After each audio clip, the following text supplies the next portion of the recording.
A Midsummer Night's Dream by William Shakespeare.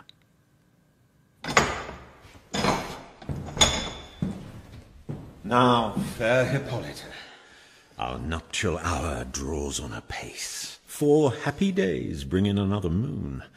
But, oh, methinks how slow this old moon wanes. She lingers my desires like to a stepdame or a dowager, long withering out a young man's revenue. 4 days will quickly steep themselves in night. 4 nights will quickly dream away the time. And then the moon, like to a silver bow new bent in heaven, shall behold the night of our solemnities. Go, Philostrate, stir up the Athenian youth to merriments, awake the pert and nimble spirit of mirth. Turn melancholy forth to funerals. The pale companion is not for our pomp. My lord. Hippolyta, I wooed thee with my sword and won thy love doing thee injuries. But I will wed thee in another key, with pomp, with triumph, and with revelling.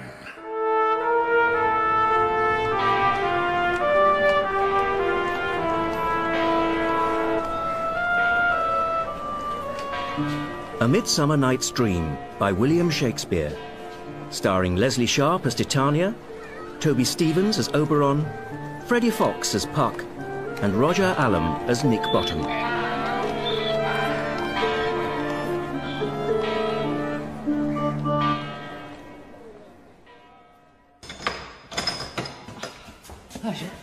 Happy be Theseus, our renowned duke. Thanks, good Aegeus. What's the news with thee? Full of vexation come I, with complaint against my child, my daughter Hermia. I shall stand forth, Demetrius. My noble lord, this man hath my consent to marry her. Stand forth, Lysander. And, my gracious duke, this hath bewitched the bosom of my child. Thou, Lysander, thou hast given her rhymes and interchanged love tokens with my child. Thou hast by midnight at her window sung with feigning voice verses of feigning love, and stolen the impression of her fantasy with bracelets of thy hair, rings, gauds, conceits, knacks, trifles, nosegays, sweetmeats, messengers of strong prevailment in unhardened youth. With cunning hast thou filched my daughter's heart, turned her obedience, which is due to me, to stubborn harshness. And, my gracious duke, be it so she will not hear before your grace consent to marry with Demetrius, I beg the ancient privilege of Athens. As she is mine, I may dispose of her, which shall be either to this gentleman or to her death, according to our law immediately provided in that case. What say you, Hermia? Be advised, fair maid, to you your father should be as a god, one that composed your beauties, yea, and one to whom you are but as a form in wax by him imprinted, and within his power to leave the figure or disfigure it. Demetrius is a worthy gentleman. So is Lysander. In himself he is, but in this kind, wanting your father's voice, the other must be held the worthier. I would my father looked but with my eyes. Rather your eyes must with his judgment look. I do entreat your grace to pardon me. I know not by what power I am made bold, nor how it may concern my modesty in such a presence here to plead my thoughts, but I beseech your grace that I may know the worst that may befall me in this case if I refuse to wed Demetrius. Either to die the death, or to abjure forever the society of men. Therefore, fair Hermia, question your desires. Know of your youth, examine well your blood, whether if you yield not to your father's choice, you can endure the livery of a nun, for to be in shady cloister mewed, to live a barren sister all your life. Take time to pause, and by the next new moon, the sealing day betwixt my love and me for everlasting bond of fellowship, upon that day either prepare to die for disobedience to your father's will, or else to wed Demetrius as he would, or on Diana's altar to protest for austerity and single life. Relent, sweet Hermia. And Lysander, yield thy crazed title to my certain right. You have her father's love, Demetrius. Let me have Hermia's. Do you marry him? Scornful Lysander. True, he hath my love, and what is mine, my love shall render him, and she is mine. And all my right of her I do estate unto Demetrius. I am, my lord, as well derived as he, as well possessed. My love is more than his. Why should not I then prosecute my right? Demetrius, I'll avouch it to his head, made love to Nadar's daughter Helena, and won her soul. And she, sweet lady, devoutly dotes in idolatry upon this spotted and inconstant man. I must confess that I have heard so much, and with Demetrius thought to have spoke thereof, but being overfull of self-affairs, my mind did lose it. But Demetrius, come, and come, Aegeus, you shall go with me. I have some private schooling for you both. For you, fair Hermia, look you arm yourself to fit your fancies to your father's will, or else the law of Athens yield you up, which by no means we may extenuate, to death, or to a vow of single life. Come, my Hippolyta, what cheer, my love? Demetrius and Aegeus, come along. I must employ you in some business against our nuptial, and confer with you of something nearly that concerns yourselves. With duty and desire, we follow you.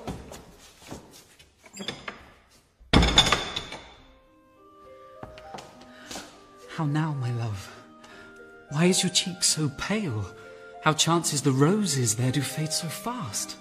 Belike for want of rain, which I could well beteem them from the tempest of my eyes. Ay me, for aught that I could ever read, could ever hear by tale or history, the course of true love never did run smooth, but either it was different in blood. Oh, cross, too high to be enthralled too low. Or else misgrafted in respect of years. Oh, spite, too old to be engaged too young. Or else it stood upon the choice of friends. Oh, hell, to choose love by another's eyes. Or, if there were a sympathy in choice, war, death, or sickness did lay siege to it, making it momentary as a sound, swift as a shadow, short as any dream, brief as the lightning in a collid night, that in a spleen unfolds both heaven and earth, and ere a man hath power to say, behold, the jaws of darkness do devour it up, so quick, bright things come to confusion. If then true lovers have been ever crossed, it stands as an edict in destiny. Then let us teach our trial patience, because it is a customary cross, as due to love as thoughts and dreams and sighs, wishes and tears, poor fancy's followers. A good persuasion. Therefore hear me, Hermia. I have a widow aunt, a dowager of great revenue, and she hath no child. From Athens is her house remote 7 leagues, and she respects me as her only son. There, gentle Hermia, may I marry thee, and to that place the sharp Athenian law cannot pursue us. If thou lovest me then, steal forth thy father's house tomorrow night, a league without the town, where I did meet thee once with Helena to do observance to a morn of May. There will I stay for thee. My good Lysander, I swear to thee by Cupid's longest bow, by his best arrow with the golden head, by the simplicity of Venus' doves, by that which knitteth souls and prospers loves, in that same place thou hast appointed me, tomorrow, truly, will I meet with thee. Keep promise, love. Look, here comes Helena. Godspeed, fair Helena. Whither away? Call you me fair? Well, that fair again unsay. Demetrius loves your fair. Oh, happy fair. Your eyes are lodestars, and your tongue sweet air, more tunable than lark to shepherd's ear, when wheat is green, when hawthorn buds appear. Sickness is catching. Oh, were favours so, yours would I catch, fair Hermia, ere I go. My ear should catch your voice, my eye your eye, my tongue should catch your tongue's sweet melody. Were the world mine, Demetrius being baited, the rest I'd give to be to you translated.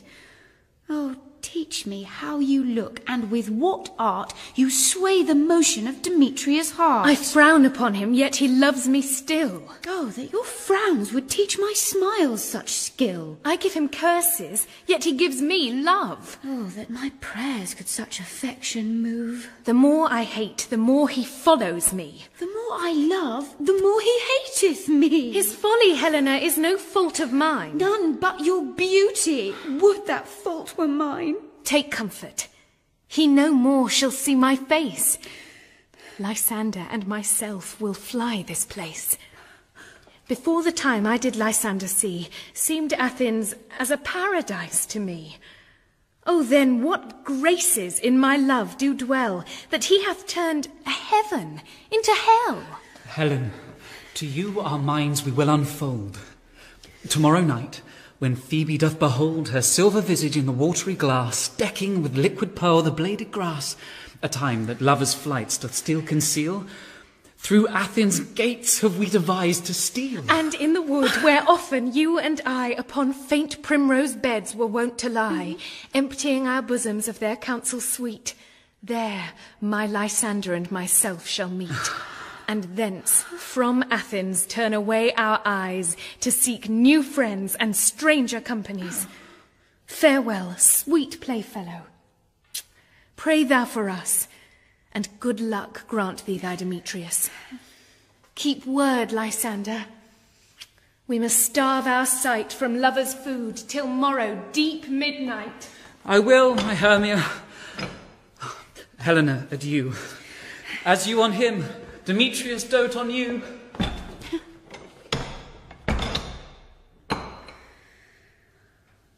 How happy some or other some can be. Through Athens I am thought as fair as she. But what of that? Demetrius thinks not so. He will not know what all but he do know. And as he errs, doting on Hermia's eyes, so I, admiring of his qualities. Things base and vile, holding no quantity, love can transpose to form and dignity. Love looks not with the eyes, but with the mind, and therefore is winged Cupid painted blind. Nor hath love's mind of any judgment taste. Wings and no eyes figure unheedy haste. And therefore is love said to be a child, because in choice he is so oft beguiled. As waggish boys in game themselves forswear, so the boy love is perjured everywhere. For ere Demetrius looked on Hermia's eyne, he hailed down oaths that he was only mine. And when this hail some heat from Hermia felt, so he dissolved, and showers of oaths did melt. I will go tell him of fair Hermia's flight. Then to the wood will he tomorrow night pursue her. And for this intelligence, if I have thanks, it is a dear expense. But herein mean I to enrich my pain, to have his sight thither and back again.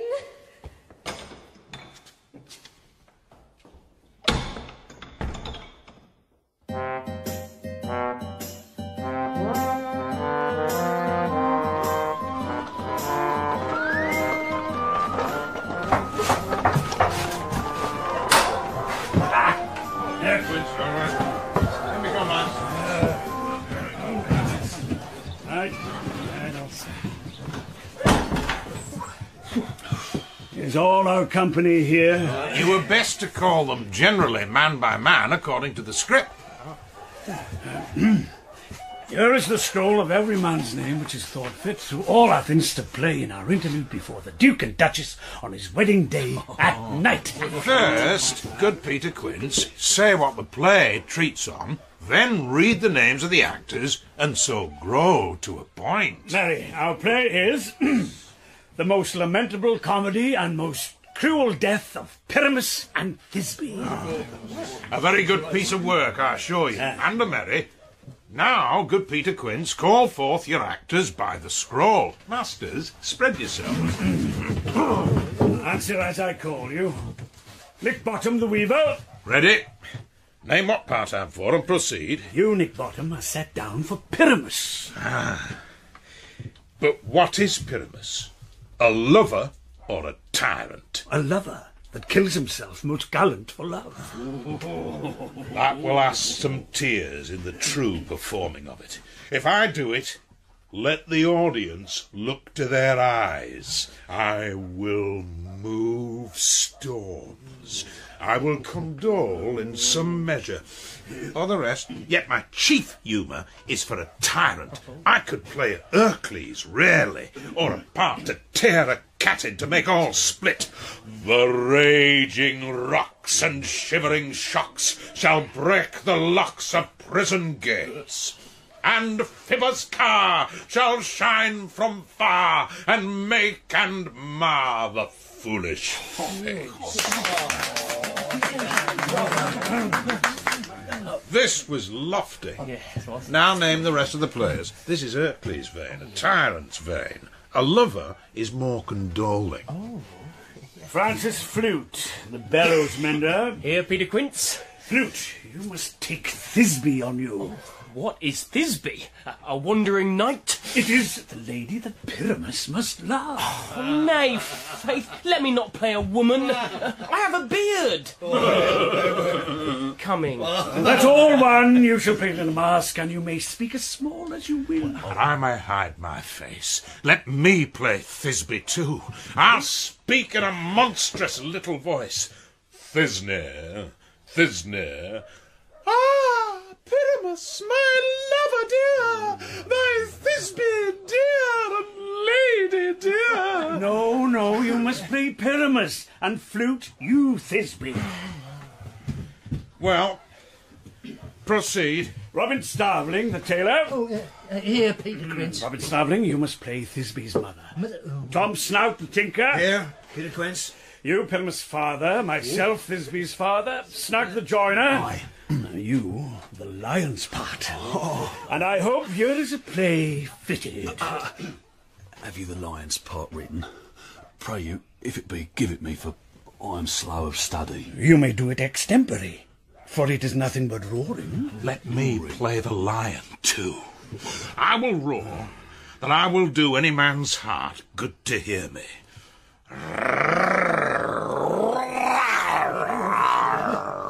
I will roar, that I will make the Duke say, let him roar again.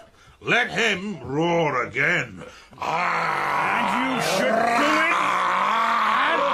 And you should do it too terribly. You would fright the Duchess and the ladies, that they would shriek. And that were enough to hang us all. That would hang us. Every mother's son. I grant you, friends, if you should fright the ladies out of their wits, they would have no more discretion but to hang us.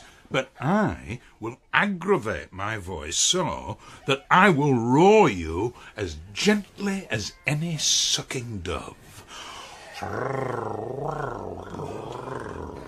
I will roar, and 'twere any nightingale. You can play no part but Pyramus. For Pyramus is a sweet-faced man, a proper man as one shall see in a summer's day, a most lovely, gentleman-like man. Therefore, you must needs play Pyramus. Well, I will undertake it. What beard were I best to play it in? Why, what you will. I will discharge it in either your straw-coloured beard, your orange tawny beard, your purple ingrain beard, or your French crown colour beard, your perfect yellow. Some of your French crowns have no hair at all, and then you will play barefaced. But, masters, here are your parts, and I am to entreat you, request you, and desire you to come them by tomorrow night, and meet me in the palace wood a mile without the town by moonlight. There will we rehearse, for if we meet in the city, we shall be dogged with company, and our devices known. In the meantime, I will draw a bill of properties such as our play wants. I pray you, fail me not. We will meet, and there we may rehearse most obscenely and courageously. Take pains, be perfect. Adieu. At the Duke's Oak we meet. Enough. Hold or cut bowstrings.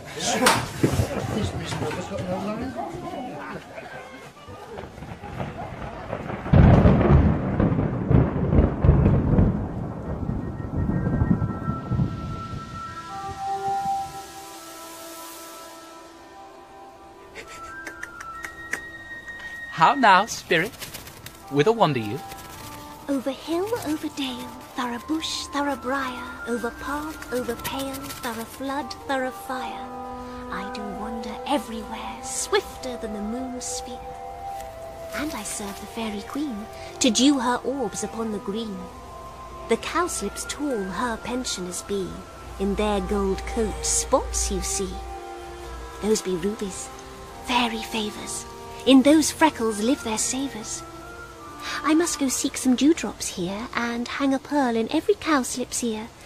Farewell, thou lob of spirits, I'll be gone. Our queen and all her elves come here anon. The king doth keep his revels here tonight.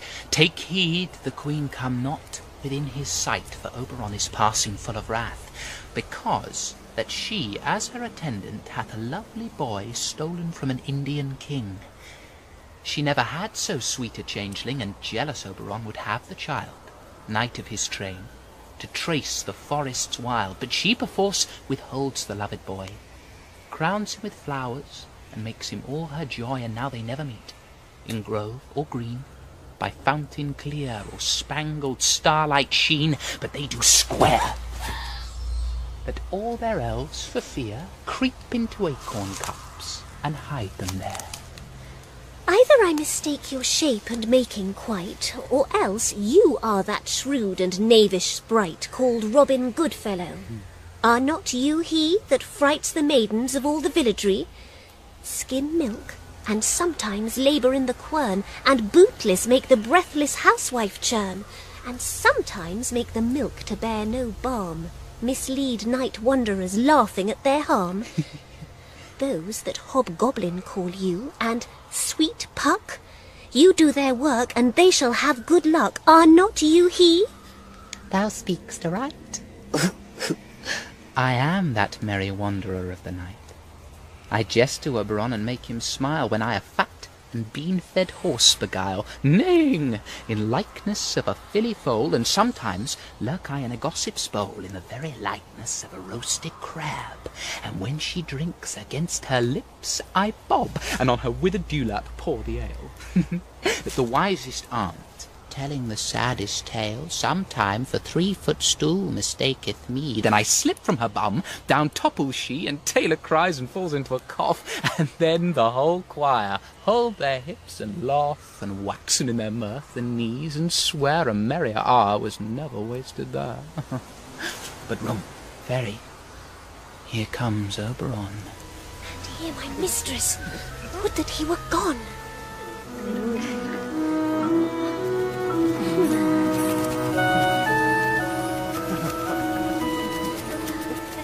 Ill met by moonlight, proud Titania. What?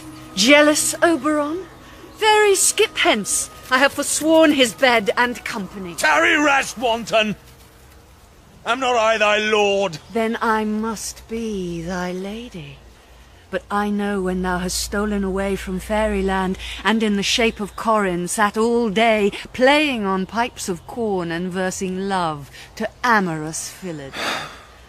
Why art thou here, come from the farthest steppe of India, but that forsooth the bouncing Amazon, your buskined mistress and your warrior love, to Theseus must be wedded, and you come to give their bed joy and prosperity? How canst thou thus, for shame, Titania, glance at my credit with Hippolyta, knowing I know thy love to Theseus? These are the forgeries of jealousy.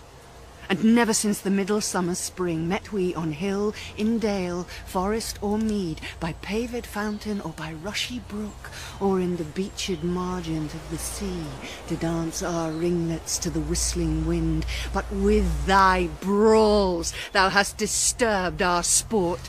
Therefore the winds, piping to us in vain, as in revenge, have sucked up from the sea contagious fogs, which falling in the land hath every pelting river made so proud that they have overborne their continents. The ox hath therefore stretched his yoke in vain, the ploughman lost his sweat, and the green corn hath rotted ere his youth attained a beard. The fold stands empty in the drowned field, and crows are fatted with the murrian flock. The 9 men's morris is filled up with mud, and the quaint mazes in the wanton green, for lack of tread, are undistinguishable. The human mortals want their winter cheer. No night is now with hymn or carol blessed. Therefore the moon, the governess of floods, pale in her anger, washes all the air that rheumatic diseases do abound. And thorough this distemperature, we see the seasons alter. The spring, the summer, the childing autumn, angry winter, change their wonted liveries, and the mazed world by their increase now knows not which is which. And this same progeny of evils comes from our debate, from our dissension. We are their parents and original. Do you amend it then? It lies in you. Why should Titania cross her Oberon? I do but beg a little changeling boy to be my henchman. Set your heart at rest. The fairy land buys not the child of me. His mother was a votress of my order, and in the spiced air by night full often hath she gossiped by my side, and sat with me on Neptune's yellow sands, marking the embarked traders on the flood, when we have laughed to see the sails conceive and grow big-bellied with the wanton wind, which she, with pretty and with swimming gait following, her womb then rich with my young squire, would imitate, and sail upon the land to fetch me trifles, and return again, as from a voyage, rich with merchandise.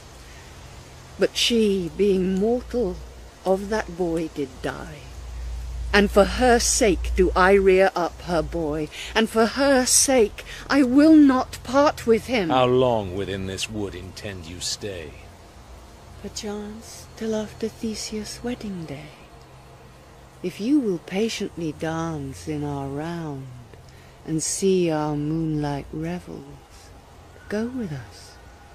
If not, shun me, and I will spare your haunts. Give me that boy, and I will go with thee. Not for thy fairy kingdom. Fairies away! We shall chide downright if I longer stay. Well, go thy way! Thou shalt not from this grove till I torment thee for this injury. My gentle Puck, come hither. Thou rememberest, since once I sat upon a promontory and heard a mermaid on a dolphin's back uttering such dulcet and harmonious breath that the rude sea grew civil at her song, and certain stars shot madly from their spheres to hear the sea-maid's music. I remember. That very time I saw, but thou couldst not, flying between the cold moon and the earth, Cupid, all armed. A certain aim he took at a fair vestal throned by the west, and loosed his love shaft smartly from his bow as it would pierce 100,000 hearts. But I might see young Cupid's fiery shaft quenched in the chaste beams of the watery moon, and the imperial votress passed on, in maiden meditation fancy-free. Yet marked I where the bolt of Cupid fell. It fell upon a little western flower, before milk-white, now purple with love's wound. And maidens call it love in idleness. Fetch me that flower, the herb I showed thee once. The juice of it, on sleeping eyelids laid, will make or man or woman madly dote upon the next live creature that it sees. Fetch me this herb, and be thou here again ere the Leviathan can swim a league. I'll put a girdle round the earth in 40 minutes. Having once this juice, I'll watch Titania when she is asleep and drop the liquor of it in her eyes. The next thing she waking looks upon, be it on lion, bear, or wolf, or bull, on meddling monkey, or on busy ape, she shall pursue it with the soul of love. And ere I take this charm from off her sight, as I can take it with another herb, I'll make her render up her page to me. But who comes here? I am invisible, and I will overhear their conference. I love thee not, therefore pursue me not. Where is Lysander and fair Hermia? The one I'll slay, the other slayeth me. Thou toldst me they were stolen unto this wood, and here am I, and wood within this wood, because I cannot meet my Hermia. Hence, get thee gone and follow me no more. Oh, you draw me, you hard-hearted adamant. But yet you draw not iron, for my heart is true as steel. Leave you your power to draw, and I shall have no power to follow you. Do I entice you? Do I speak you fair? Or rather, do I not in plainest truth tell you I do not, nor I cannot love you? And even for that do I love you the more. Oh. I am your spaniel, and Demetrius. The more you beat me, I will fawn on you. Use me but as your spaniel. Spurn me, strike me, neglect me, lose me. Only give me leave, unworthy as I am, to follow you. What worse a place can I beg in your love, and yet a place of high respect with me, than to be used as you use your dog? Tempt not too much the hatred of my spirit, for I am sick when I do look on thee. And I am sick when I look not on you. You do impeach your modesty too much to trust the opportunity of night and the ill counsel of a desert place with the rich virtue of your virginity. Your virtue is my privilege, for that it is not night when I do see your face. Therefore I think I am not in the night. Nor does this wood lack worlds of company, for you in my respect are all the world. Then how can it be said I am alone, when all the world is here to look on me? I'll run from thee, and hide me in the brakes, and leave thee to the mercy of wild beasts. But the wildest hath not such a heart as you. Run when you will. Fie, Demetrius! Your wrongs do set a scandal on my sex. We cannot fight for love as men may do. We should be wooed, and were not made to woo. I'll follow thee, and make a heaven of hell, to die upon the hand I love so well. Fare thee well, nymph. Ere he do leave this grove, thou shalt fly him, and he shall seek thy love. Hast thou the flower there, welcome wanderer? Aye, there it is. I pray thee, give it me. I know a bank where the wild thyme blows, where ox lips and the nodding violet grows, quite o'ercanopied with luscious woodbine, with sweet musk roses, and with eglantine. There sleeps Titania some time of the night, lulled in these flowers with dances and delight. And there the snake throws her enamelled skin, weed wide enough to wrap a fairy in. And with the juice of this I'll streak her eyes, and make her full of hateful fantasies. Take now some of it, and seek through this grove. A sweet Athenian lady is in love with a disdainful youth. Anoint his eyes, but do it when the next thing he espies may be the lady. Thou shalt know the man by the Athenian garments he hath on. Effect it with some care, that he may prove more fond on her than she upon her love. And look thou, meet me ere the first cock crow. Fear not, my lord. Your servant shall do so.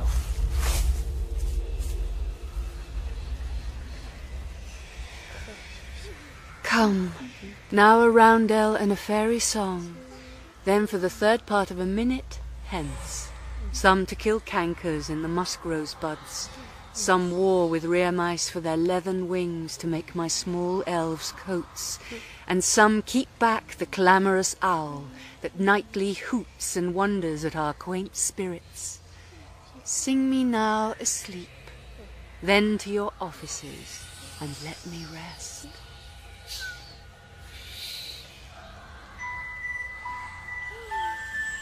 You spotted snakes with double tongue, thorny hedgehogs be not seen, newts and blind worms do no wrong, come not near our fairy queen. Philomel with melody, singing our sweet lullaby, la la la la lullaby, la la la la la. Never harm, nor spell nor charm. Come on, lovely lady night, so good night with la la.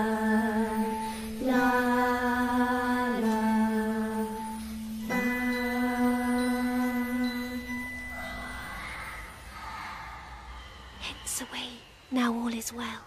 One aloof stands sentinel.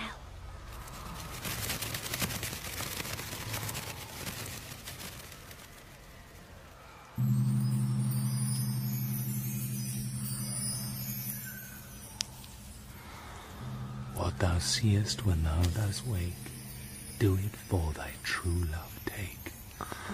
Love and languish for his sake, be it ounce or cat or bear, pard or boar with bristled hair, in thy eye that shall appear when thou wakest, it is thy dear. Wake when some vile thing is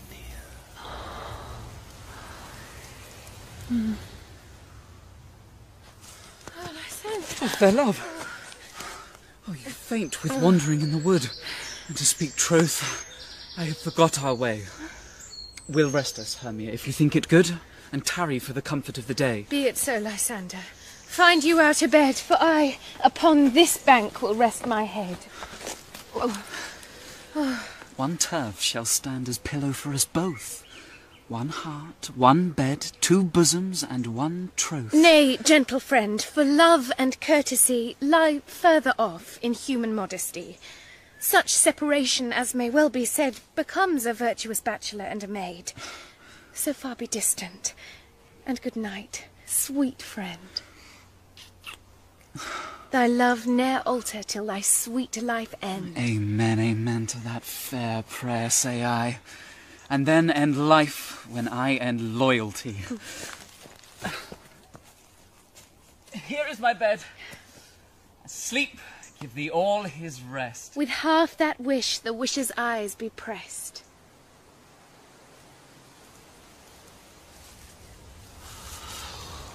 Through the forest have I gone, but Athenian found I none on whose eyes I might approve this flower's force in stirring love.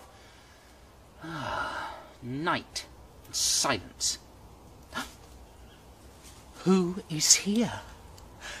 Weeds of Athens he doth wear. This is he, my master said, despised the Athenian maid. And hear the maiden sleeping sound on the dank and dirty ground. Pretty soul, she durst not lie near this lack love, this kill courtesy. Churl, upon thy eyes I throw all the power this charm doth owe. When thou wakest, let love forbid sleep his seat on thy eyelid. So awake when I am gone, for I must now to Oberon. Stay, though thou kill me, sweet Demetrius. I charge thee, hence, and do not haunt me thus. Oh, wilt thou, darkling, leave me? Do not so. Stay, on thy peril. I alone will go. Oh, I am out of breath in this fond chase. The more my prayer, the lesser is my grace. But who is here? Lysander on the ground? Dead or asleep? I see no blood, no wound. Lysander, if you live, good sir, awake. And run through fire I will for thy sweet sake. O transparent Helena, nature shows art, that through thy bosom makes me see thy heart. Where is Demetrius? Oh, how fit a word is that vile name to perish on my sword! Do not say so, Lysander, say not so. What though he love your Hermia, Lord, what though? Yet Hermia still loves you, then be content. Content with Hermia? No, I do repent the tedious minutes I with her have spent. Not Hermia, but Helena I love, who will not change a raven for a dove. Wherefore was I to this keen mockery born? When at your hands did I deserve this scorn? Is not enough, young man, that I did never, no, nor never can deserve a sweet look from Demetrius' eye, but you must flout my insufficiency? Good troth, you do me wrong, good sooth you do, in such disdainful manner me to woo. But fare you well, perforce I must confess, I thought you lord of more true gentleness. Oh, that a lady, of one man refused, should of another therefore be abused. She sees not Hermia. Hermia, sleep thou there, and never mayest thou come Lysander near. For as a surfeit of the sweetest things the deepest loathing to the stomach brings, or as the heresies that men do leave are hated most of those they did deceive, so thou, my surfeit and my heresy, of all be hated, but the most of me. And all my powers address your love and might, to honour Helen, and to be her knight. Help me, Lysander, help me. Do thy best to pluck this crawling serpent from my breast. Ay me, for pity, what a dream was here. Lysander, look how I do quake with fear. Methought a serpent ate my heart away, and you sat smiling at his cruel prey. Lysander? What? Removed? Lysander! Lord! What? Out of hearing? Gone?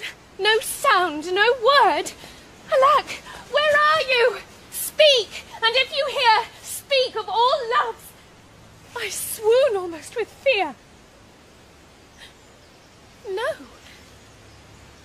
Then I will perceive you are not nigh. Either death or you I'll find immediately. Are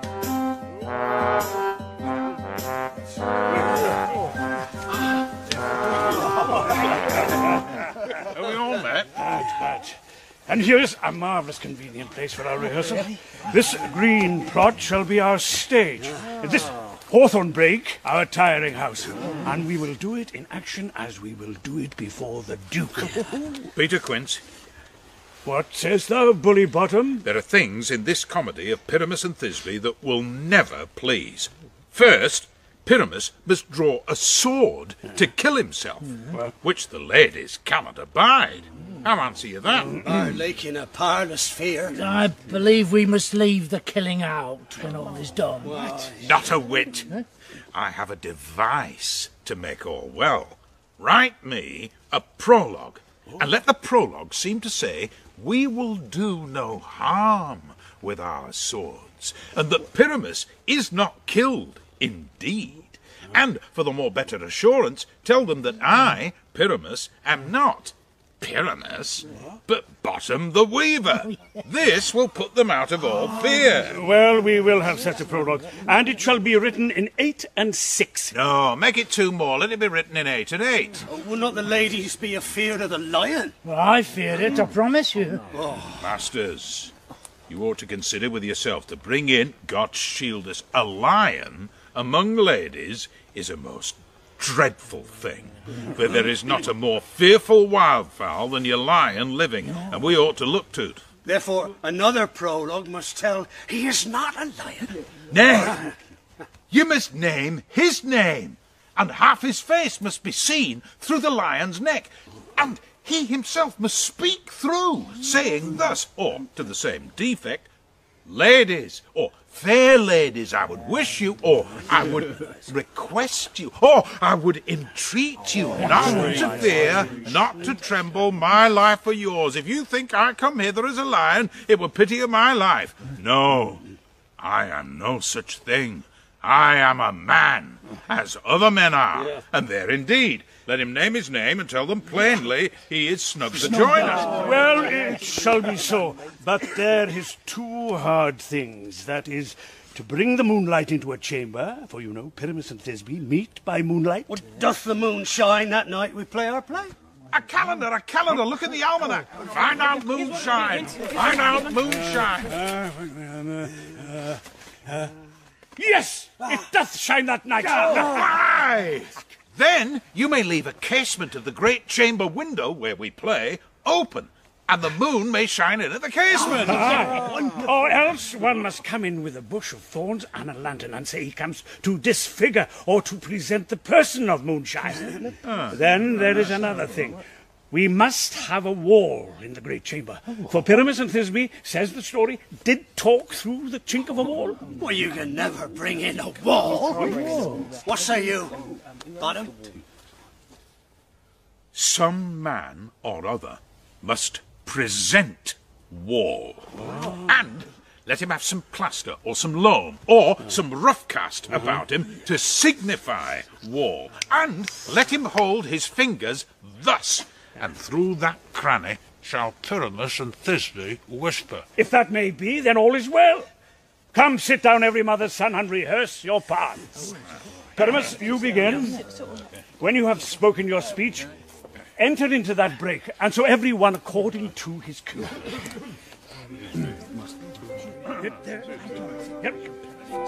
What hempen homespuns have we swaggering here? So near the cradle of the fairy queen.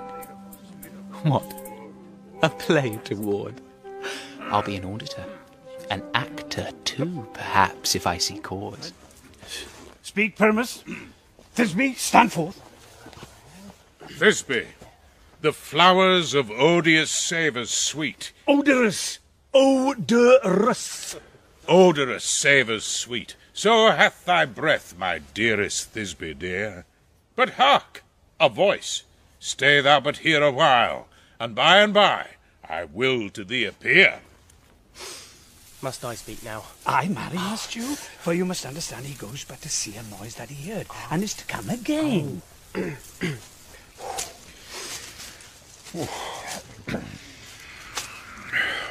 Most radiant Pyramus, most lily-white of hue, of colour like the red rose on triumphant briar, most brisky juvenile and eke most lovely Jew, as truest horse that yet would never tire, I'll meet thee, Pyramus, at Ninny too. -2, man! Why, you must not speak that yet! That you answered Pyramus! You speak all your part at once, cues and all. Pyramus, enter! Your cue is past. It is never tire. As truest horse that yet would never tire. A stranger Pyramus than e'er played here. If I were fair, Thisbe, I were only thine. Oh, monstrous. Oh, strange. Oh. We are haunted. Pray, masters. Fly, masters. Help!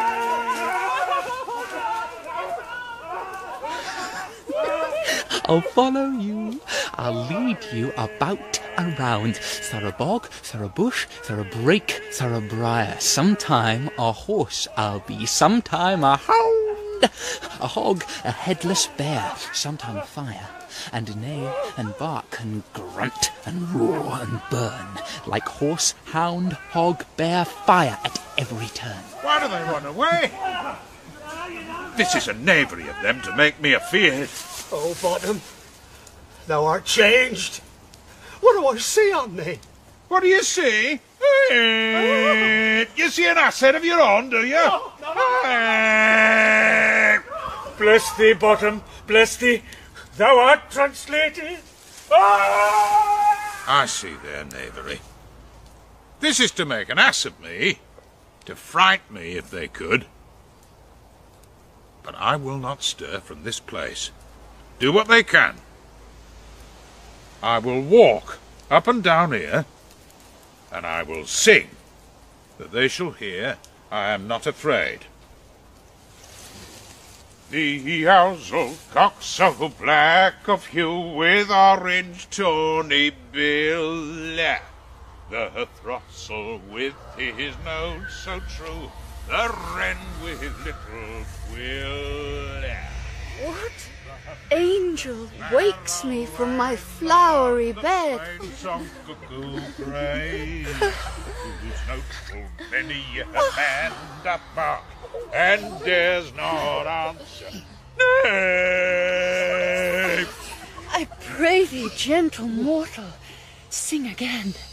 Mine ear is much enamoured of thy note, so is mine eye enthralled to thy shape, and thy fair virtue's force perforce doth move me on the first view to say, to swear, I love thee.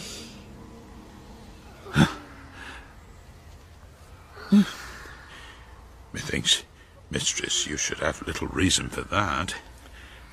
And yet, to say the truth, reason and love keep little company together nowadays, the more's the pity. Some honest neighbours will not make them friends. Nay, I can gleek upon occasion. Thou art as wise as thou art beautiful. Not so, neither. But if I had wit enough to get out of this wood, I've enough to serve mine own turn. Out of this wood, do not desire to go. Thou shalt remain here, whether thou wilt or no. I am a spirit of no common rate. The summer still doth tend upon my state, and I do love thee. Therefore, go with me.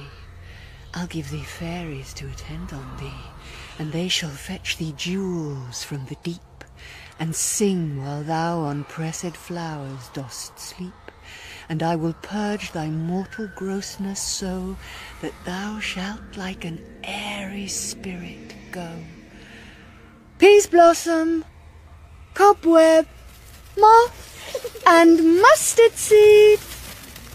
Ready. And I. And I. And I. Where shall we go? Be kind and courteous to this gentleman. Hop in his walks and gambol in his eyes. Feed him with apricots and dewberries, with purple grapes, green figs, and mulberries. The honey bags steal from the humble bees, and for night tapers crop their waxen thighs, and light them at the fiery glowworm's eyes, to have my love to bed and to arise. And pluck the wings from painted butterflies to fan the moonbeams from his sleeping eyes. Nod to him, elves, and do him courtesies. Hail, mortal. Hail. Hail. I cry your worship's mercy heartily. I beseech your worship's name. Cobweb. I shall desire you of more acquaintance, good Master Cobweb. If I cut my finger, I shall make bold with you. Your name, honest gentleman? Peaseblossom. I pray you, commend me to Mistress Squash, your mother, and to Master Peascod, your father. Good Master Peaseblossom, I shall desire you of more acquaintance too. Your name, I beseech you, sir? Mustard Seed. Good Master Mustard Seed, I know your patience well. That same cowardly giant like ox beef hath devoured many a gentleman of your house. I promise you, your kindred had made my eyes water ere now. I desire your more acquaintance, good Master Mustard Seed. Come, wait upon him, lead him to my bower. The moon, methinks, looks with a watery eye, and when she weeps, weeps every little flower, lamenting some enforced chastity.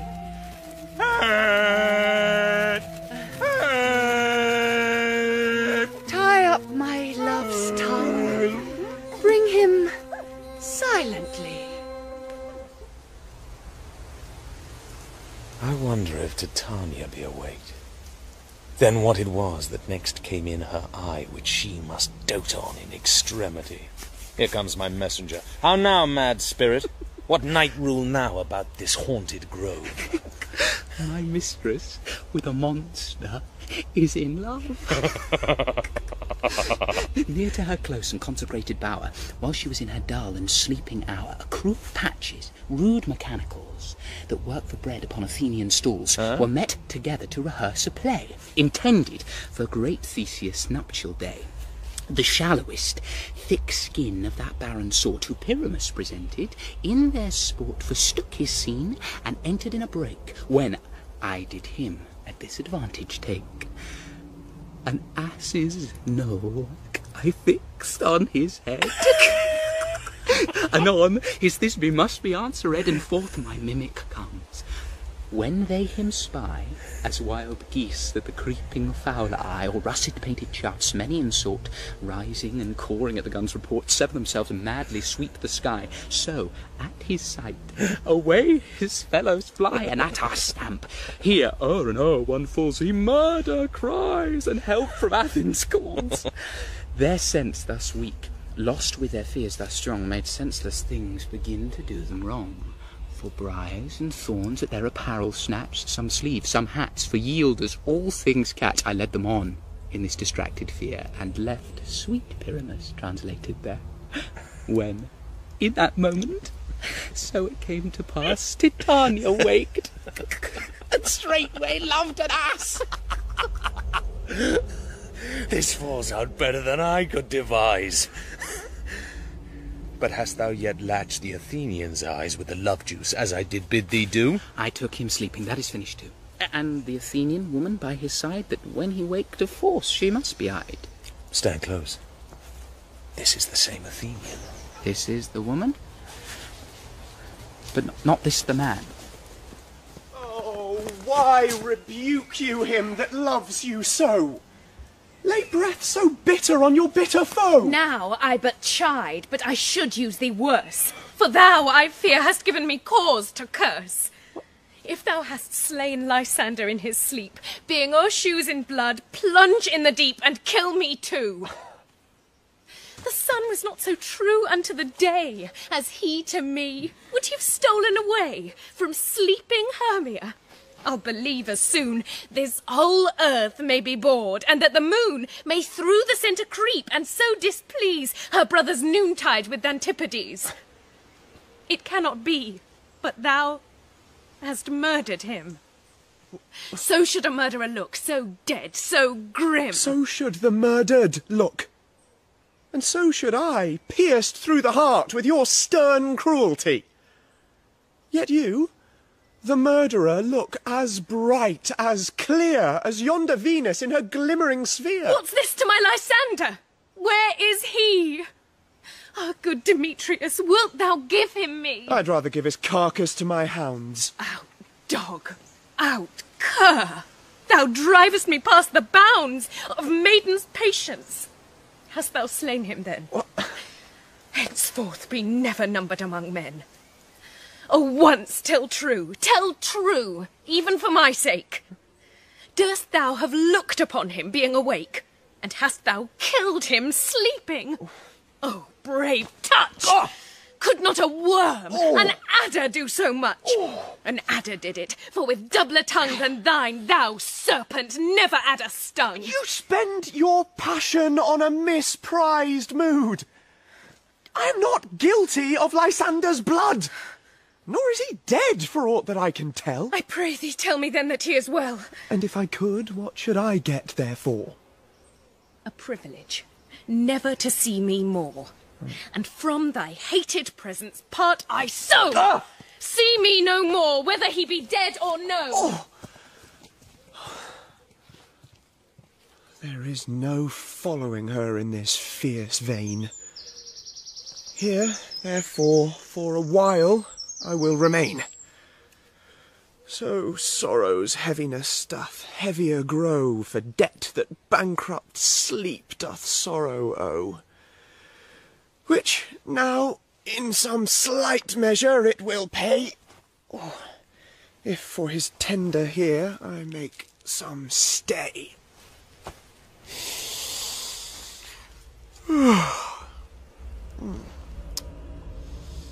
What hast thou done? Thou hast mistaken quite, and laid the love juice on some true love's sight. Of thy misprision must perforce ensue some true love turned, and not a false turned true. Then fate o'errules the one man holding troth, a million fail, confounding oath on oath. About the wood go swifter than the wind, and Helena of Athens look thou find. All fancy sick she is, and pale of cheer, with sighs of love that cost the fresh blood dear. By some illusion see thou bring her here. I'll charm his eyes against she do appear. I go, look how I go! Swifter than arrow from the Tartar's bow!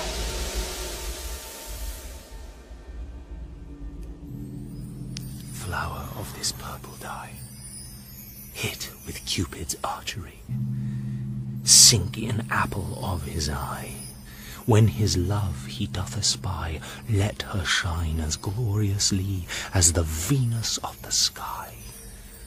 When thou wakest, if she be by, beg of her for remedy.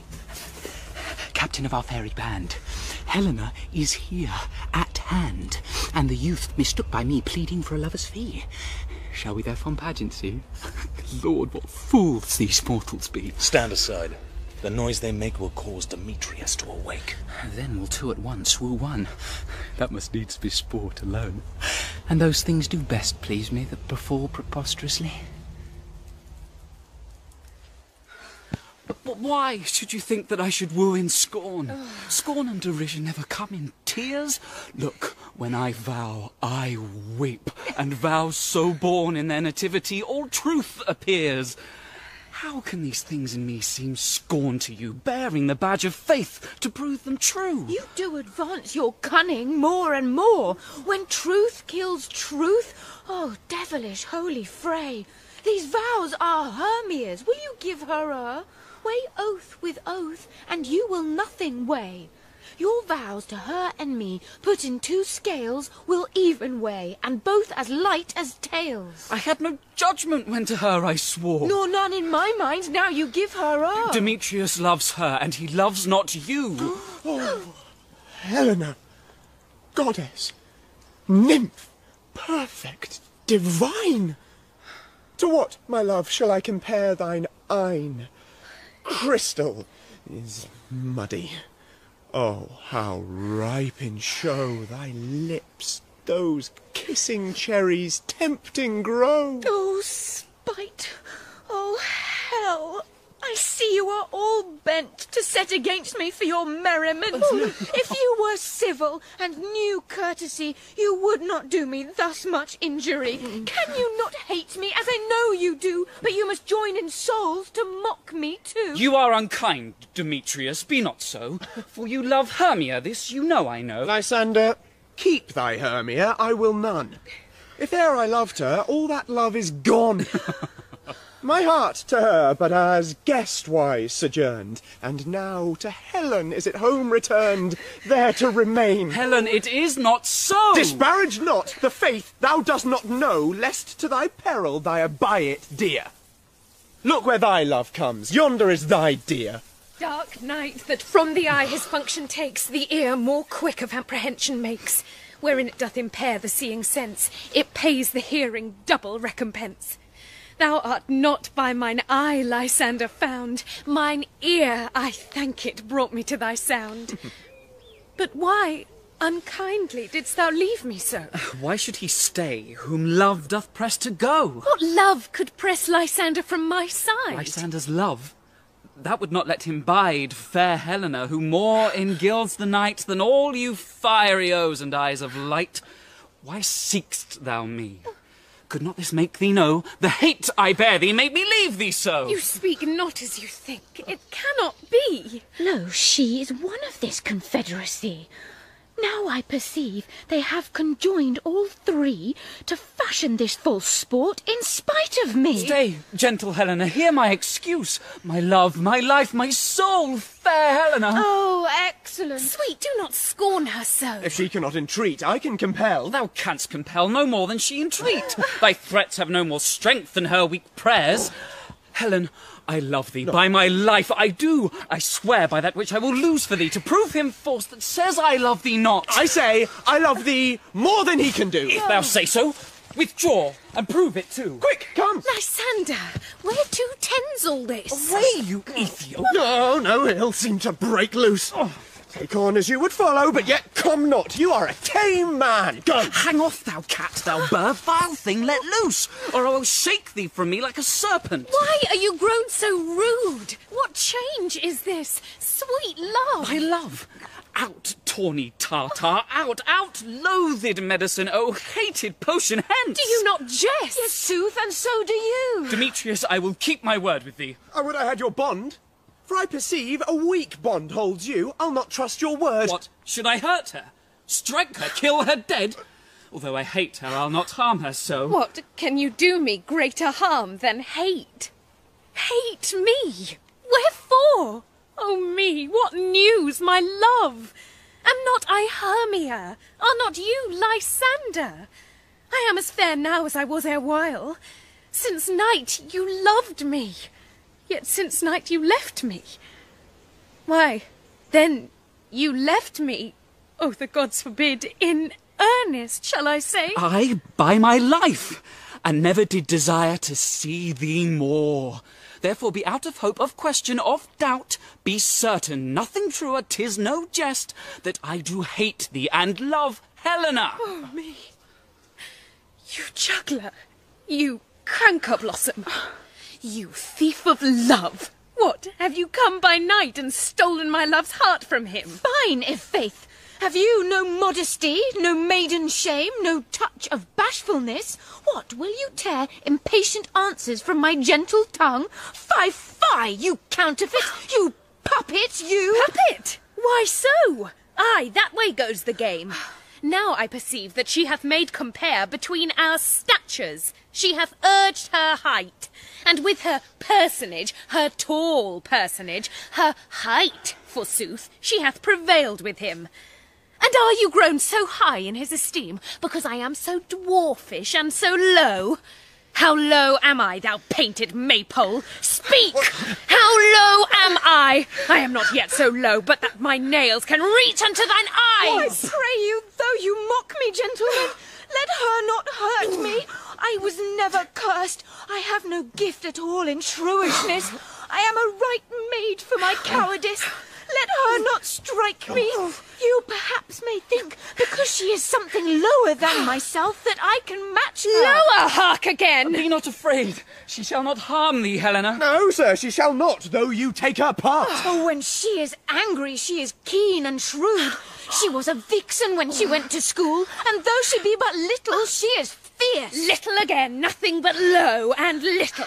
Why will you suffer her to flout me thus? Let me come to her! Get you gone, you dwarf! You minimus of hindering knot-grass maid! You bead, you acorn! You are too officious in her behalf that scorns your services. Let her alone. Speak not of Helena. Take not her part. For, if thou dost intend never so little show of love to her, thou shalt abide it. Oh, now she holds me not. Now follow, if thou darest, to try whose right of thine or mine is most in Helena. Follow? Nay, I'll go with thee, cheek by jowl. You, mistress, all this coil is long of you. Nay, go not back. I will not trust you, I. No longer stay in your cursed company. Your hands than mine are quicker for a fray. My legs are longer, though, to run away. I am amazed, and know not what to say.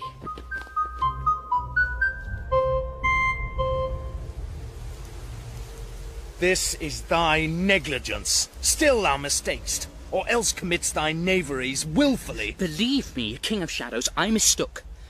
Did not you tell me I should know the man by the Athenian garments he had on? And so far blameless proves my enterprise that I have anointed an Athenian's eyes, and so far am I glad it so did sort. As this their jangling I esteem a sport. Thou seest these lovers seek a place to fight. High therefore, Robin, overcast the night. The starry welkin cover thou anon, with drooping fog as black as Acheron, and lead these testy rivals so astray as one come not within another's way. Like to Lysander sometime frame thy tongue, then stir Demetrius up with bitter wrong, and sometime rail thou like Demetrius, and from each other look thou lead them thus, till o'er their brows death counterfeiting sleep, with leaden legs and batty wings doth creep. Then crush this herb into Lysander's eye, whose liquor hath this virtuous property, to take from thence all error with his might, and make his eyeballs roll with wonted sight. When they next wake, all this derision shall seem a dream and fruitless vision, and back to Athens shall the lovers wend, with league whose date till death shall never end. Whiles I in this affair do thee employ, I'll to my queen and beg her Indian boy, and then I will her charmed eye release from monsters' view, and all things shall be peace. My fairy lord, this must be done with haste, for night swift dragons cut the clouds full fast, and yonder shines Aurora's harbinger, at whose approach ghosts wandering here and there troop home to churchyards, damned spirits all, that in crossways and floods have burial already to their wormy beds are gone. For fear lest they should look their shames upon, they wilfully themselves exiled from light, and must for aye consort with black-browed night. But we are spirits of another sort. I with the morning's love have oft made sport, and like a forester the groves may tread, even till the eastern gate all fiery red, opening on Neptune with fair blessed beams, turns into yellow gold his salt green streams. But notwithstanding, haste, make no delay. We may effect this business yet ere day. Up and down, up and down. I will lead them up and down. I am feared in field and town, goblin. Lead them up and down. Here comes one. Where art thou, proud Demetrius? Speak thou now! Here, villain, drawn and ready. Where art thou? I will be with thee straight! Follow me then to plainer ground!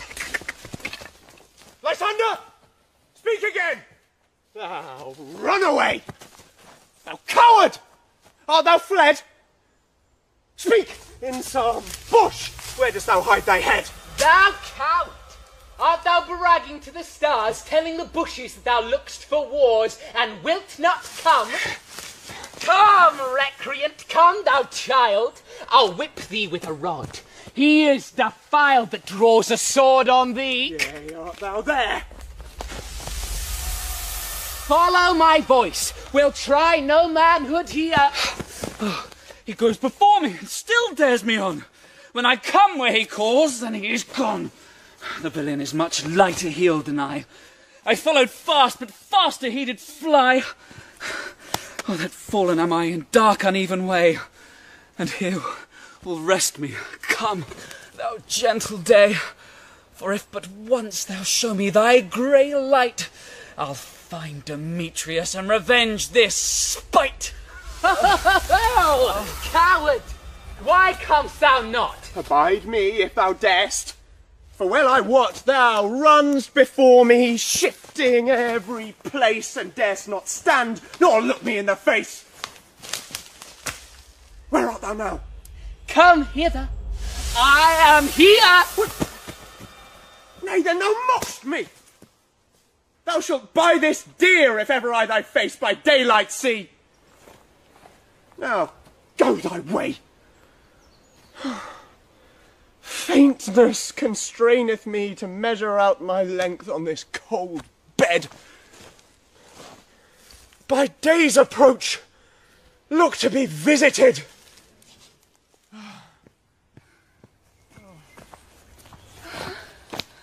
Oh, weary night, oh, long and tedious night, abate thy hours. Shine comforts from the east, that I may back to Athens by daylight from these that my poor company detest. And sleep, that sometimes shuts up sorrow's eye, steal me a while from mine own company. Oh. Yet but 3. Come one more. 2 of both kinds make up 4. Here she comes, cursed and sad. Cupid is a knavish lad, thus to make poor females mad.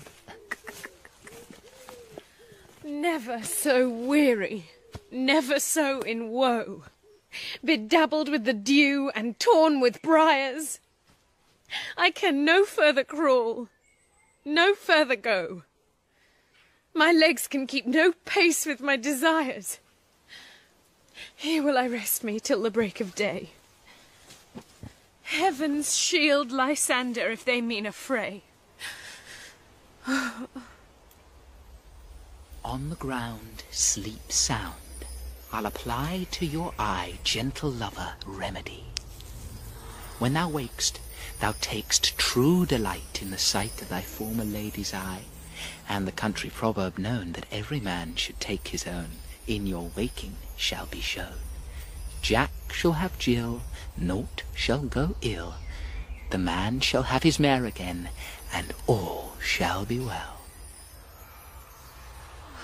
Come, sit thee down upon this flowery bed, while I thy amiable cheeks do coy, and stick musk roses in thy sleek smooth head, and kiss thy fair large ears, my gentle joy. Oh, where's Peaseblossom? Ready. Scratch my head, Peaseblossom. Oh, where's Monsieur Cobweb? Ready. Monsieur Cobweb, good Monsieur, get you your weapons in your hand, and kill me a red-hipped humblebee on the top of a thistle, and, good Monsieur, bring me the honey bag. Do not fret yourself too much in the action, Monsieur, and, good Monsieur, have a care the honey bag break not. I would be loath to have you overflown with a honey bag, Signor. Where's Monsieur Mustard Seed? Ready. Give me your nief, Monsieur Mustard Seed. Oh, pray you, leave your courtesy, good Monsieur. What's your will? Nothing, good Monsieur, but to help Cavaliere Cobweb to scratch. Oh, I must to the barber's, Monsieur, for methinks I am marvellous hairy about the face, and I'm such a tender ass, if my hair do but tickle me, I must scratch. What, wilt thou hear some music, my sweet love? I have a reasonable good ear in music. Let's have the tongues and the bones. Or say, sweet love, what thou desirest to eat. Truly, a peck of provender. I could munch your good dry oats. Methinks I have a great desire to a bottle of hay. Good hay, sweet hay, hath no fellow. I have a venturous fairy that shall seek the squirrel's hoard, and fetch thee new nuts. I'd rather have a handful or 2 of dried peas. I pray you, let none of your people stir me. I have an exposition of sleep come upon me. Sleep thou, and I will wind thee in my arms.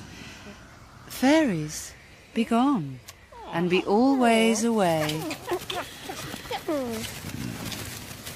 So doth the woodbine the sweet honeysuckle gently entwist. The female ivy so enrings the barky fingers of the elm. Oh, how I love thee! How I dote on thee!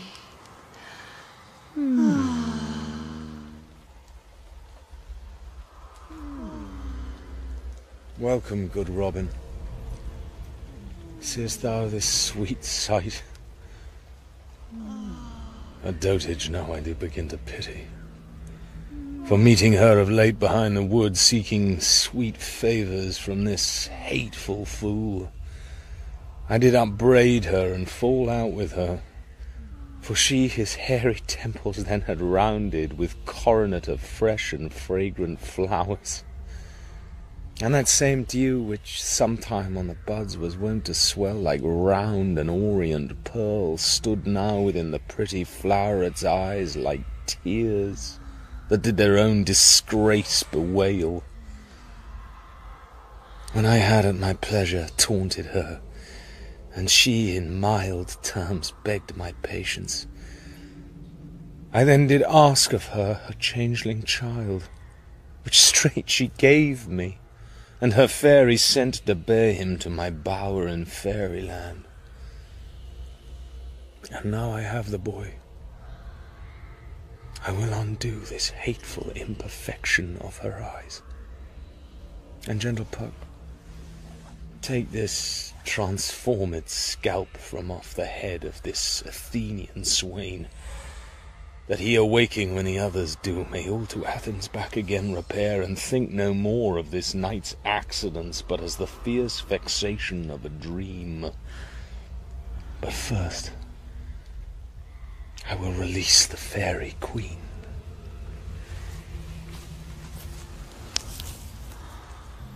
Be as thou was wont to be. See as thou was wont to see. Dian's bud or Cupid's flower hath such false and blessed power. Now, my Titania, wake you, my sweet queen. My Oberon, what visions have I seen? Methought I was enamoured of an ass. There lies your love. How came these things to pass? Oh, how mine eyes do loathe his visage now. Silence a while. Robin, take off this head. Titan, music call, and strike more dead than common sleep of all these 5 descents. Music, oh, music, such as charmeth sleep. Now, when thou wakest, with thine own fool's eyes peep. Sound music. Come, my queen, take hands with me, and rock the ground whereon these sleepers be. Thou and I are new in amity, and will tomorrow midnight solemnly dance in Duke Theseus' house triumphantly, and bless it to all fair prosperity. There shall the pairs of faithful lovers be, wedded with Theseus all in jollity. Fairy king, attend and mark, I do hear the morning lark. Then, my queen, in silence sad, trip we after the night shade. We the globe can compass soon, swifter than the wandering moon. Come, my lord, and in our flight, tell me how it came this night that I sleeping here was found with these mortals on the ground.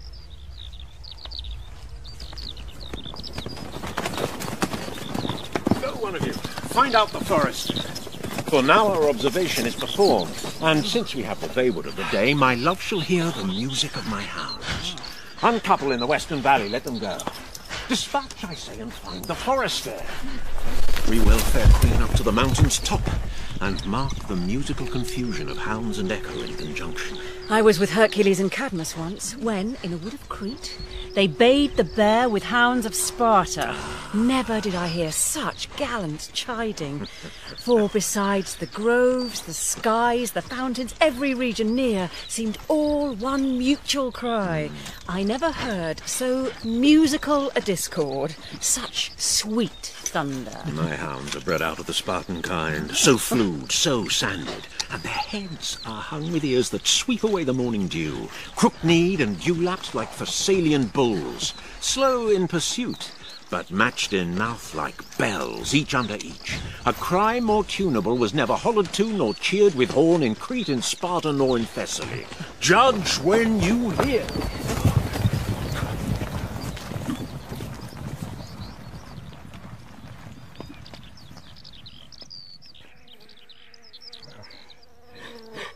when my cucombs call me, and I will answer.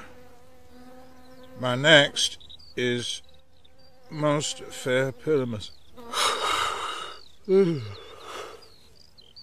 Hey-ho.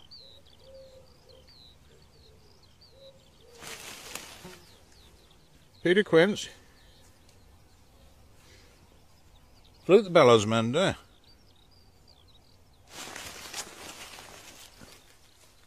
Snout the tinker. Starveling. God's my life. Stolen hence, and left me asleep.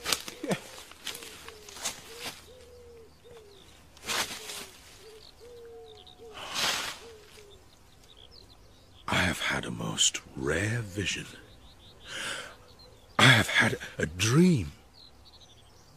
Past the wit of man to say what dream it was. Man is but an ass, if he go about to expound this dream. Methought I was... There is no man can tell what. Methought I was... And methought I had... But man is but a patched fool, if he will offer to say what methought I had. The eye of man hath not heard. The ear of man hath not seen. Man's hand is not able to taste, his tongue to conceive, nor his heart to report what my dream was. I will get Peter Quince to write a ballad of this dream. It shall be called Bottom's Dream, because it hath no bottom. And I will sing it at the latter end of a play, before the Duke. Peradventure, to make it the more gracious, I shall sing it at her death.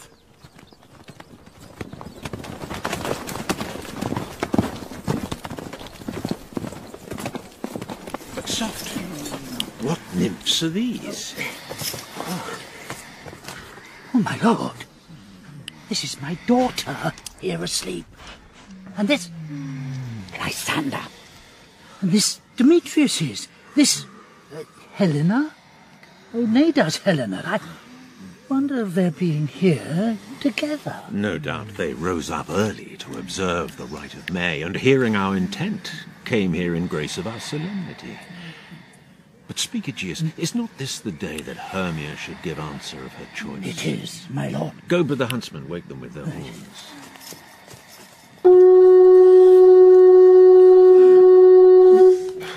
Good morrow, friends. St. Valentine is past. Begin these woodbirds but to couple now. Pardon, my lord. I pray you all stand up. I know you two are rival enemies. How comes this gentle concord in the world, that hatred is so far from jealousy to sleep by hate and fear no enmity? My lord, I shall reply amazedly, half asleep, half waking, but as yet, I swear, I cannot truly say how I came here. But, as I think, for truly would I speak, and now do I bethink me, so it is. I came with Hermia hither. Our intent was to be gone from Athens, where we might, without the peril of the Athenian law... Enough! Enough, my lord. You have enough. I beg the law upon his head. They would have stolen away, they would, Demetrius, thereby to have defeated you and me. You of your wife, and me of my consent that she should be your wife. My lord, fair Helen told me of their stealth, of this, their purpose hither to this wood, and I, in fury hither, followed them, fair Helena, in fancy, following me. But, my good lord, I wot not by what power, but by some power it is, my love to Hermia melted as the snow. Huh? seems to me now as the remembrance of an idle gaud, which in my childhood I did dote upon, and all the faith, the virtue of my heart, the object and the pleasure of mine eye, is only Helena. To her, my lord, was I betrothed ere I saw Hermia. But like in sickness did I loathe this food. But as in health come to my natural taste, now I do wish it, love it, long for it, and will forevermore be true to it. Fair lovers, you are fortunately met. Of this discourse we more will hear anon. Aegeus, I will overbear your will. For in the temple by and by with us these couples shall eternally be knit. And for the morning now is something worn, our purposed hunting shall be set aside. Away with us to Athens, 3 and 3. We'll hold a feast in great solemnity. Come here, Bally.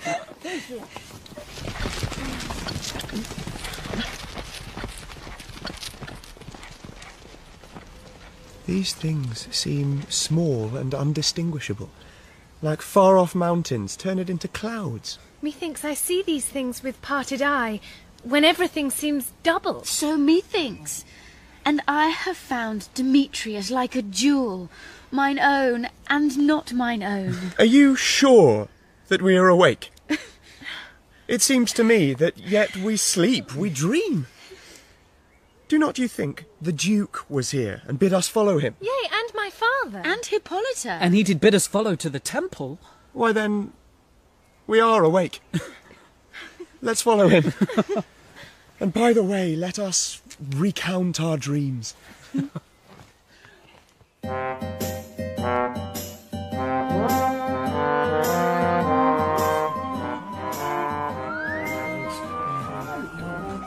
Have you sent to Bottom's house? Is he come home yet? He cannot be heard of. Out a doubt he is transported. Oh, if he come not, then the play is marred. It goeth not forward. Doth it? It is not possible. You have not a man in all Athens able to discharge Pyramus, but he. No, he hath simply the best wit of any handicraft man in Athens. Yea, and the best person too. And he is a very paramour for a sweet voice. Yes. You must say paragon. A paramour is, God bless us, a thing of naught. Snug! Oh, Snug! Masters, the Duke is coming from the temple, and there is 2 or 3 lords and ladies more married. If our sport had gone forward, we had all been made men. Oh, sweet bully Bottom. Thus hath he lost 6pence a day during his life. But he could not have escaped 6pence a day. And the Duke had not given him 6pence a day for playing Pyramus. I'll be hanged.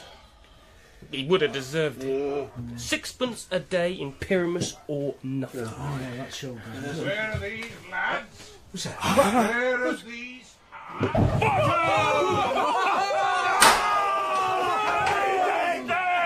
Almost happy hour! Masters, I am to discourse wonders. But ask me not what. But if I tell you, I'm no true Athenian. I will tell you everything right as it fell out. Well, let us hear, sweet Bottom. Not a word of me. All that I will tell you is that the Duke hath dined. Get your apparel together. Good strings to your beards, new ribbons to your pumps. Meet presently at the palace. Every man look o'er his part. For the short and the long is, our play is preferred. In any case, let Thisbe have clean linen, and let not him that plays the lion pare his nails, so they shall hang out with the lion's claws. And, most dear actors, eat no onions nor garlic, for we are to utter sweet breath. And I do not doubt but to hear them say, it is a sweet comedy. No more words. Away! Go away!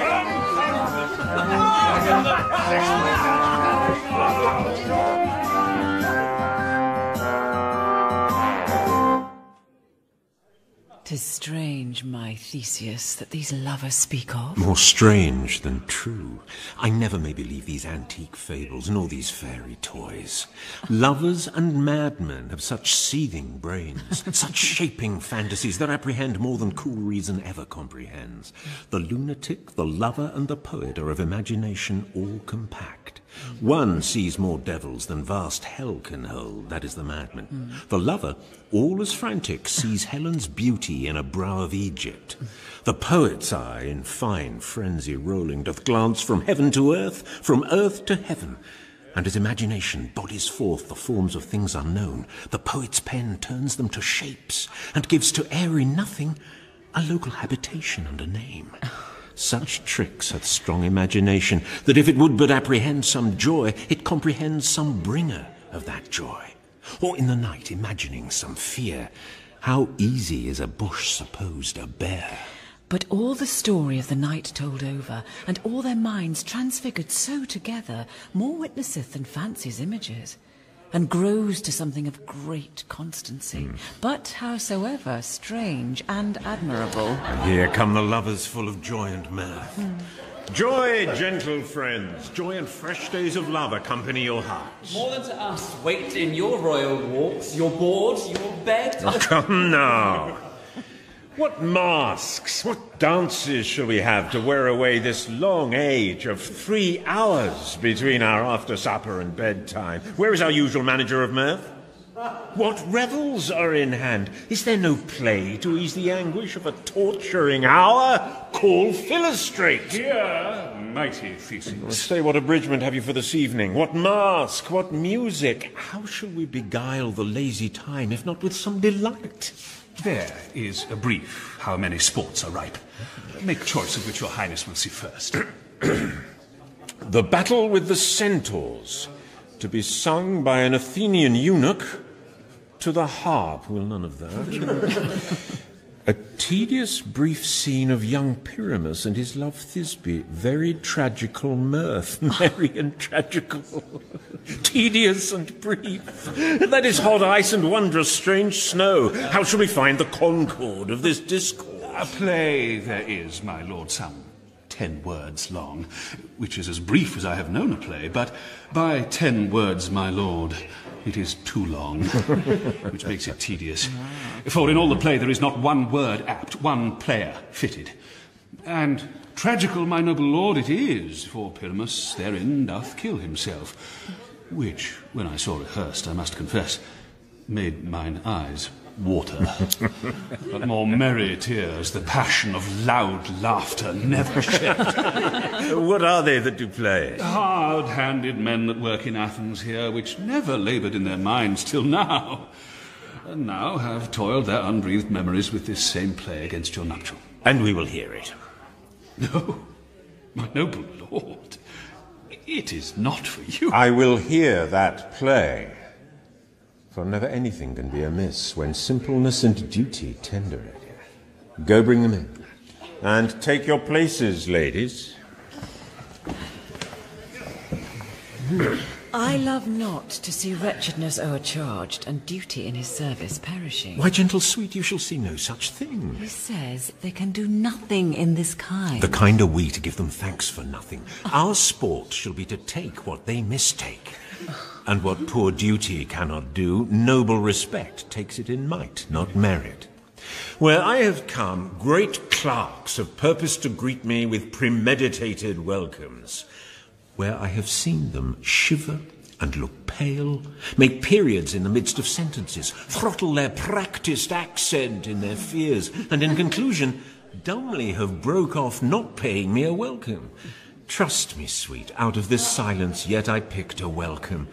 And in the modesty of fearful duty, I read as much as from the rattling tongue of saucy and audacious eloquence. Love, therefore, and tongue-tied simplicity in least, speak most to my capacity. So please, your grace, the prologue is addressed. Let him approach.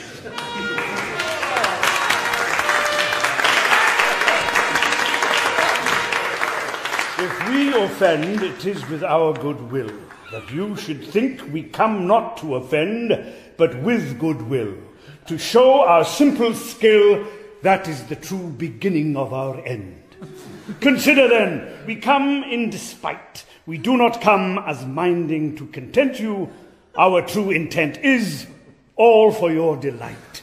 We are not here that you should here repent you.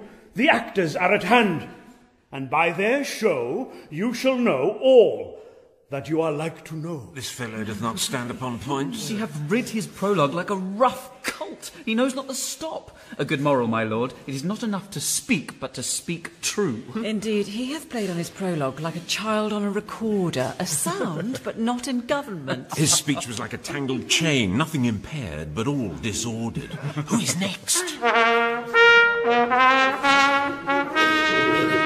Gentle! Perchance you wonder at this show, but wonder on till truth make all things plain. This man is Pyramus, if you would know. This beauteous lady Thisbe is certain. This man with lime and rough cast doth present wall, that vile wall which did these lovers sunder, and through walls chink poor souls. They are content to whisper, at the which let no man wonder. This man with lantern, dog, and bush of thorn presenteth moonshine.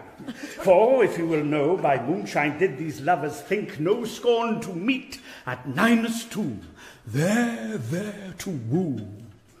This grisly beast, which Lion hight by name, the trusty Thisbe coming, first by night did scare away, or rather did affright.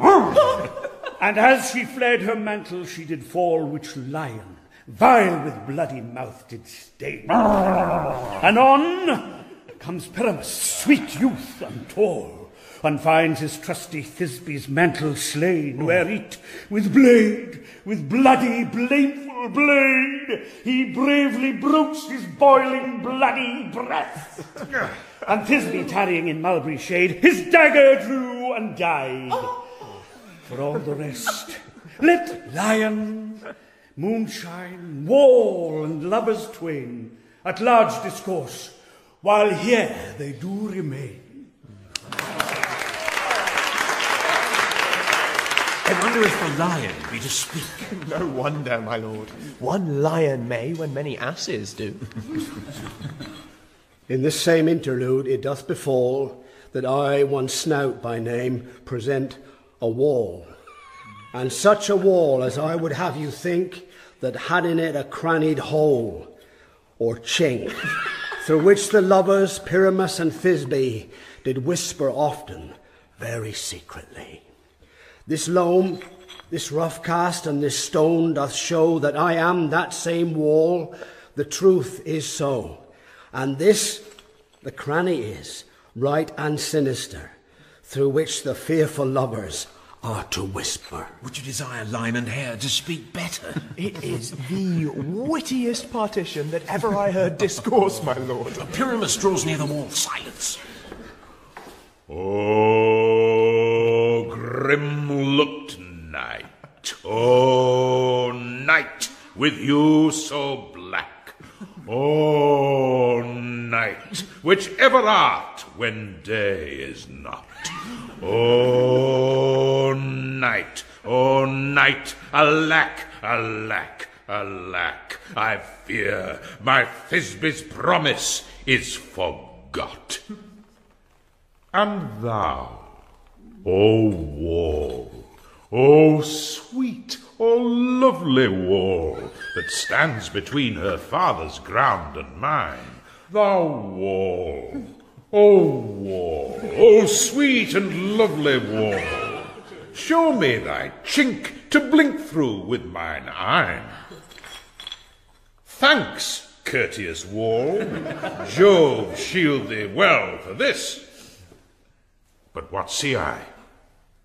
No Thisbe do I see. Oh, wicked wall, through whom I see no bliss! Cursed be thy stones for thus deceiving me. The wall, methinks, being sensible, should curse again. Truth, sir, he should not. Deceiving me is Thisbe's cue. She is to enter now, and I'm to spy her through the wall. You shall see, it will fall pat as I told you. Yonder she comes. O wall, full often hast thou heard my moans for parting my fair Pyramus and me. My cherry lips have often kissed thy stones. Thy stones with line and hair knit up in thee. I see a voice. Now will I to the chink to spy, and I can hear my Thisby's face. Thisby? My love thou art, my love, I think. Think what thou wilt. I am thy lover's grace, and like Lysander am I trusty still. And I like Helen till the fates me kill. Not Shafalus to Procrus was so true. As Shafalus to Procrus, I to you. Oh, kiss me through the hall of this vile wall. I kiss the wall's hole, not your lips at all. Wilt thou at Mimi's tomb meet me straightway? Tide life, tide death, I come without delay. Thus have I, wall, my part discharged so, and being done, thus wall away doth go.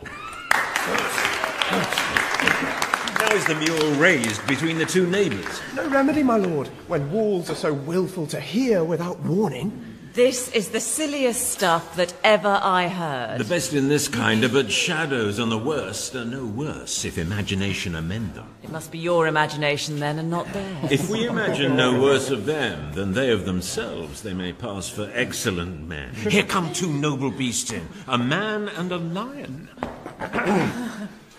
You ladies, you whose gentle hearts do fear the smallest monstrous mouse that creeps on floor, may now perchance both quake and tremble here, when lion rough in wildest rage doth roar. Ah.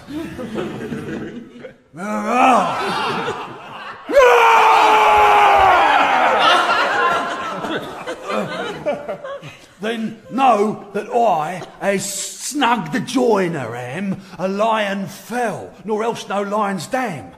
For if I should, as lion, come in strife into this place, 'twere pity on my life. A very gentle beast and a good conscience. The very best of the beast, my lord, that e'er I saw. This lion is a very fox for his valour. True, and a goose for his discretion. Not so, my lord, for his valour cannot carry his discretion, and the fox carries the goose. His discretion, I am sure, cannot carry his valour, for the goose carries not the fox. It is well. Leave it to his discretion, and let us listen to the moon. This lanthorn doth the horned moon present. He should have worn the horns on his head. He is no crescent, and his horns are invisible within the circumference. This lanthorn doth the horned moon present. Myself, the man in the moon, doth seem to be. Now, this is the greatest error of all the rest. The man should be put into the lantern. How is it else the man of the moon? He dares not come there for the candle. For you see, it is already in snuff. I am aweary of this moon. Would he would change. It appears by his small light of discretion that he is in the wane, but yet in courtesy and all reason we must stay the time. Proceed, moon. All that I have to say is to tell you that the lanthorn is the moon, I the man in the moon, this thorn bush, it's my thorn bush, and this dog is my dog. Why, all these should be in the lantern, for all these are in the moon. Oh, but silence. Here comes Thisby. This is old Ninny's tomb. Where is my love?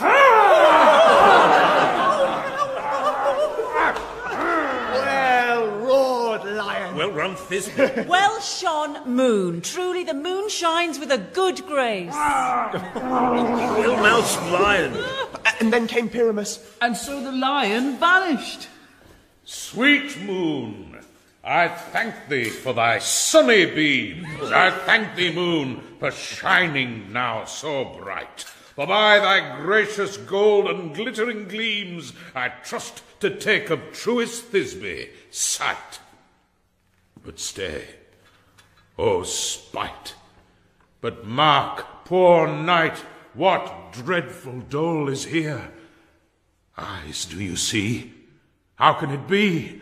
O dainty duck, O dear! Thy mantle good. What? Stained with blood? Approach, ye furies fell. O fates, come, come, cut thread and thrum, quail, crush, conclude, and quell. This passion and the death of a dear friend would go near to make a man look sad. Beshrew my heart, but I pity the man. O wherefore, nature, didst thou lions frame? Since lion vile hath here deflowered my dear, which is... which was the fairest dame that lived, that loved, that liked, that looked with cheer. Come, tears, confound, out sword, and wound the pap of Pyramus, aye, that left pap where heart doth hop. Thus die I, thus.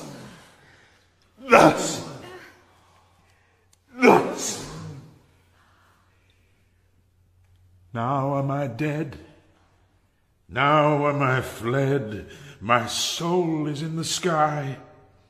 Tongue, lose thy light, moon, take thy flight. Now, die, die, die, die, die. No die, but an ace for him. For he is but one. Less than an ace, man. For he's dead. He's nothing. With the help of a surgeon, he might yet recover and prove an ass. How chance Moonshine is gone before Thisbe comes back and finds her lover? She will find him by starlight. Here she comes, and her passion ends the play. Methinks she should not use a long one for such a Pyramus. I hope she will be brief. A mote will turn the balance, which Pyramus, which Thisbe is the better. He for a man, God warrant us. She for a woman, God bless her. She hath spied him already with those sweet eyes. And thus she means, videlicet. Asleep, my love? What, dead, my dove? O Pyramus, arise! Speak, speak! Quite dumb? Dead? Dead? A tomb must cover thy sweet eyes, these lily lips, this cherry nose, these yellow cowslip cheeks are gone. Are gone. Lovers make moan. His eyes were green as leeks. Oh, sisters three, come, come to me with hands as pale as milk. Lay them in gore, since you have shore with shears his thread of silk. Tongue, not a word. Come, trusty sword, come, blade, my breast imbrue. And farewell, friends. Thus Thisbe ends. Adieu. Adieu. Adieu.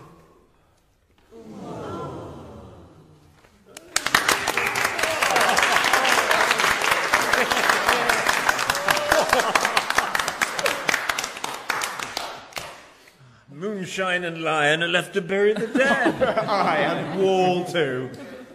No, I assure you, the wall is down that parted their fathers. Will it please you to see the epilogue, or to hear a burgomass dance between two of our countrymen? No epilogue, I pray you, for your play needs no excuse. Never excuse, for when the players are all dead, there needs none to be blamed. Marry, if he that writ it had played Pyramus and hanged himself in Thisbe's garter, it would have been a fine tragedy. And so it is, truly, and very notably discharged. But come, your burgomask, let your epilogue alone. 1, 2, 3, 4.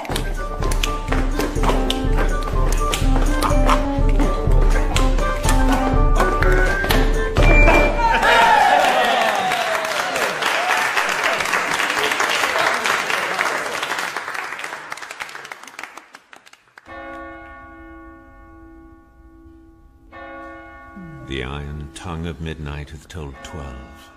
Lovers to bed, 'tis almost fairy time.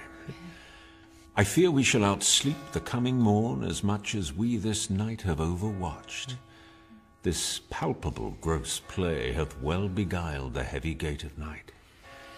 Sweet friends, to bed. A fortnight hold we this solemnity in nightly revels and new jollity.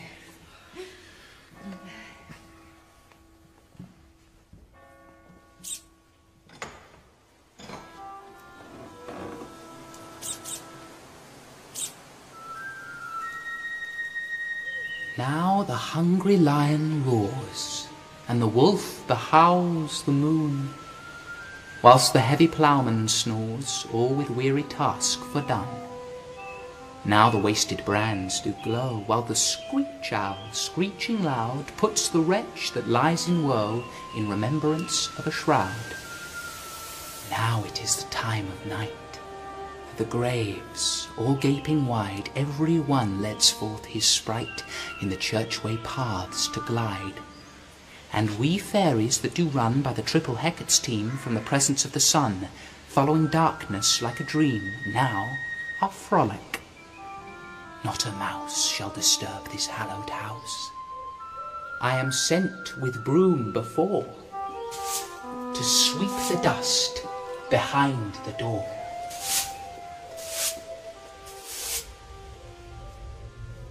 Through the house give gathering light.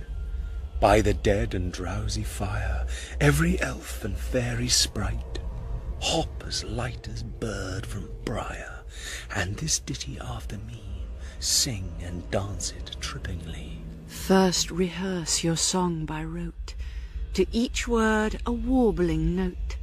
Hand in hand with fairy grace will we sing and bless this place.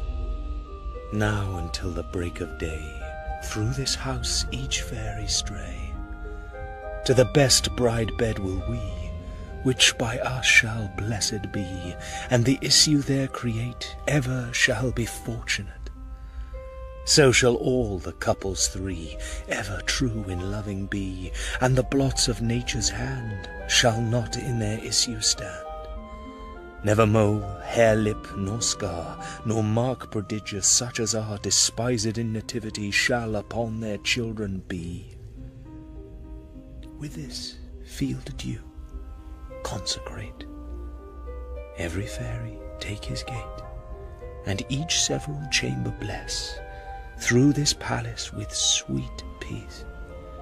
And the owner of it blessed ever shall in safety rest. Trip away, make no stay, meet me all by break of day.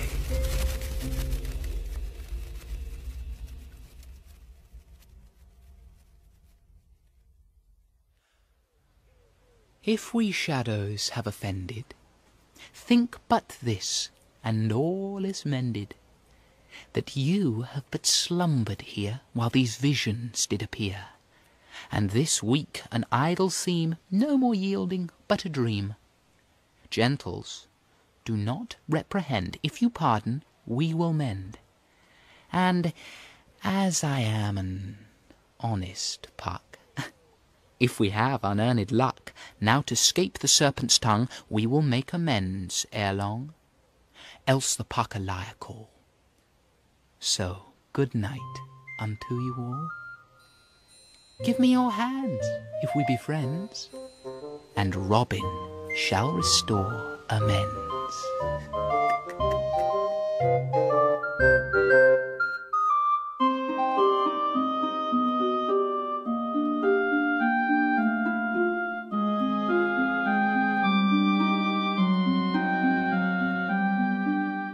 In A Midsummer Night's Dream by William Shakespeare, the part of Titania was played by Leslie Sharp, Oberon by Toby Stephens, and Puck by Freddie Fox.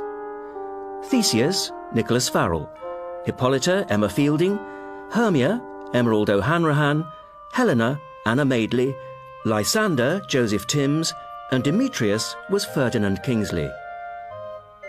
Bottom was played by Roger Allam, Quince, Robert Pugh, Snout, Sam Dale, Flute, Sam Alexander, Starveling and Aegeus, David Collings, and Snug and Philostrate, Nicholas Bolton. The fairies were Sarah Markland, Jessica Sharn, Josh Carter, Tressa Brooks, Stuart Walker, Emily Rakes, Mia Hawksford, and Molly Jones. And the trumpeter was George Rakes.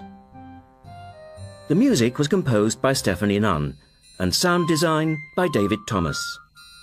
A Midsummer Night's Dream was directed by Celia de Wolfe. It was a peer production